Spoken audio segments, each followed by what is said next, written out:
अगं तारिणी आणि केदार या दोघांचं लग्न झालेलंच नाहीये.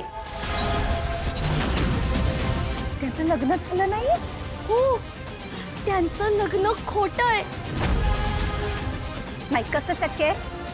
त्या केदारने तारिणीला मंगळसूत्र घातलंय सगळ्यांसमोर, ते पण वसुधाचं मंगळसूत्र. आणि काय बोलतेस, खोटं कसं असेल त्यांचं लग्न? आणि तुला काय माहित ग, तुला कसं कळलं हे सगळं?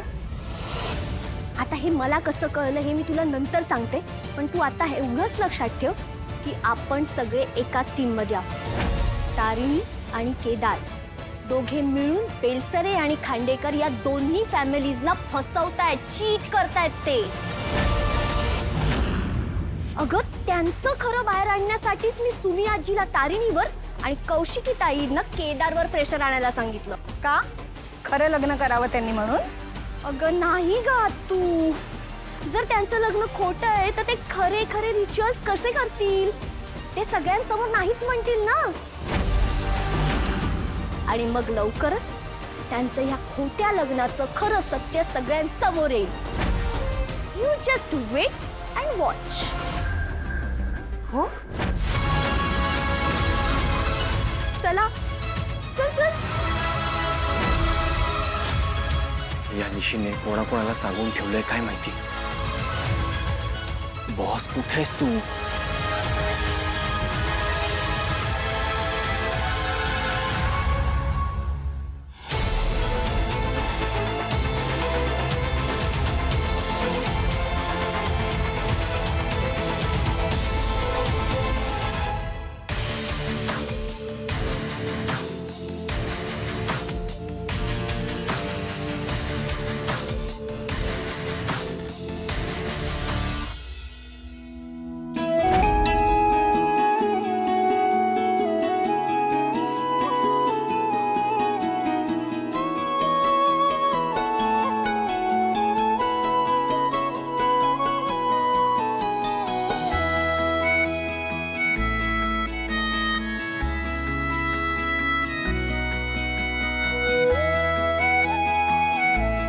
ऐक घे, सगळ्यांवर ओवाळून घे.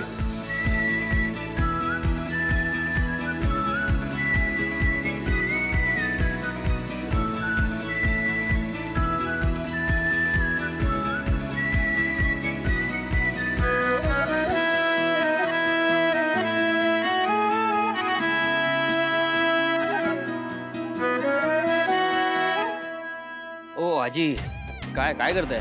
अहो नारळांनी दृष्ट काढते, सगळ्यांची काढली की नाही आता. अशी? हो, हा असाच नारळ सगळ्यांच्यावर उतरवायचा आणि होळीमध्ये टाकायचा. अशानं कोणाची दृष्ट लागली असेल, नकारात्मक ऊर्जा असेल तर ती होळीची अग्नी बरोबर जळून जाते. अहो शास्त्रात असं लिहिलंय. हा ठीक आहे ठीक आहे, जे आहे ते करा, पटकन हो. करा सर.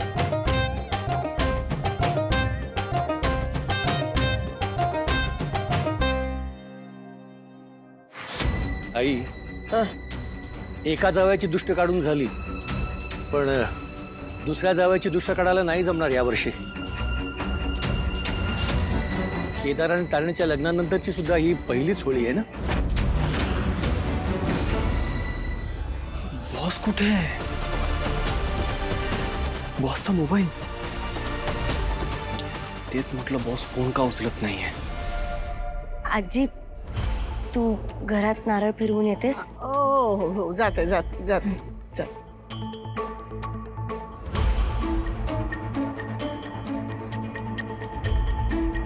हे हुताशनी देवी, आमच्या घरात असलेली सगळी पापदृष्टी, कोणाची नजर, सगळं जाऊ देत.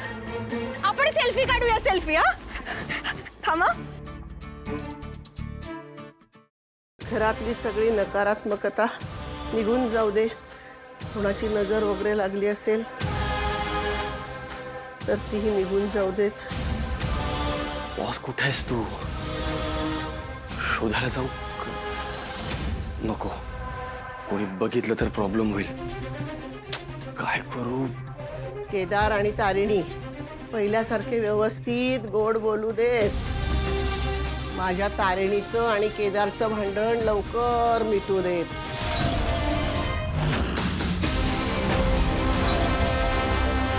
केदार अरे तू कधी आलास? आणि आल्या आल्या लगेच तारिणीच्या रूम मध्ये आठवण येत होती ना तारिणीची. करमलं नसेल बायको वाचून, म्हणूनच आग्रहाचं आमंत्रण दिलं होतं तुला. नाही ते मी मला माहितीये तू तारिणीची समजूत काढायला आला नाहीस तरी माझं म्हणणं टाळणार नाहीस ती माहिती होतं मला. खात्री आहे माझी. आलास ना? आजी तारिणी कुठे? सांगते ना, सांगते. तारिणी, ए तारिणी, आजी, नाही. अगं बघ ग जरा कोण आलाय. आजी अगं ये ना लवकर. अरे, आजी. बघ अगं ये.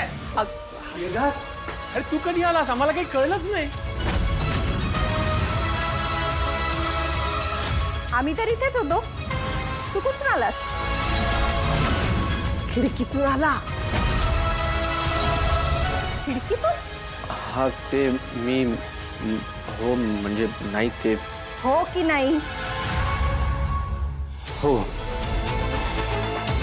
तारिणीला भेटायला.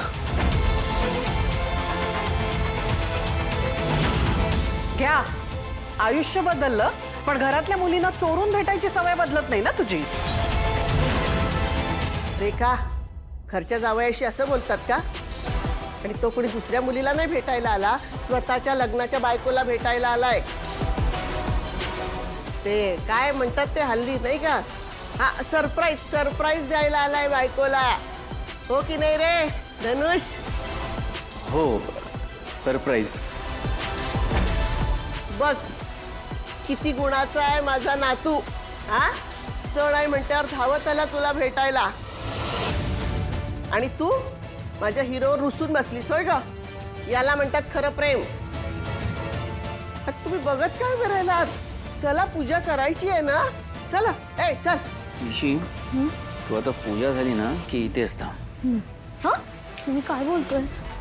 युवी खरंच मी इथे राहू? हो खरंच सांगतोय. तर मी सामान देतो पाठव. पण का असं बोलतो? आणि तोंडावर पडणार आहेस तू. बॉस काय आता? मी तुला सांगितलं होतं केदार की तू इकडे येऊ नकोस, तरीही तू इकडे आलायस. बॉस. बरं तुझ्या अशा वागण्यामुळे सगळ्यांना असं वाटेल की आपल्यातलं भांडण मिटलं. बॉस, म्हणजे इतके दिवस आपण जे करत होतो त्या सगळ्यावर पाणी. नाही बॉस माझं म्हणणं तर ऐक. काय ऐकून घेऊ? ट्रस्ट मी ना. ती इरा पण ओळखेल त्यांच्या दोघात प्रेम आहे. असं काही कोणी सरप्राईज देतं का खरं प्रेम असल्याशिवाय? नवरा बायको आहे ते मी सांगतोय ना तुला. मी पण एक पुरुष एक नवरा आहे. म्हणजे तुझं प्रेम नाहीये माझ्यावर? निशी युवी, अरे युवी, चला. तू बरं आलास, खिडकीत आलास आणि सगळ्यांसमोर मान्यही केलंस. हो मी खिडकीतनं आलो. मी इतकं काय महत्वाचं होतं केदार? बॉस माझं म्हणणं तरी ऐकून घे ना. खूप जे काही महत्त्वाचं आहे. होतं फोनवर सांगायचं होतंस ना मला. अगं मी फोन ट्राय केला होता तुझा पण फोन ऑफ येत होता म्हणून मी तुला सांगायला इथे आलो. पण चला या लवकर. हो सुमी, आलोच. बॉस चल आता. तिथं माझं ऐकून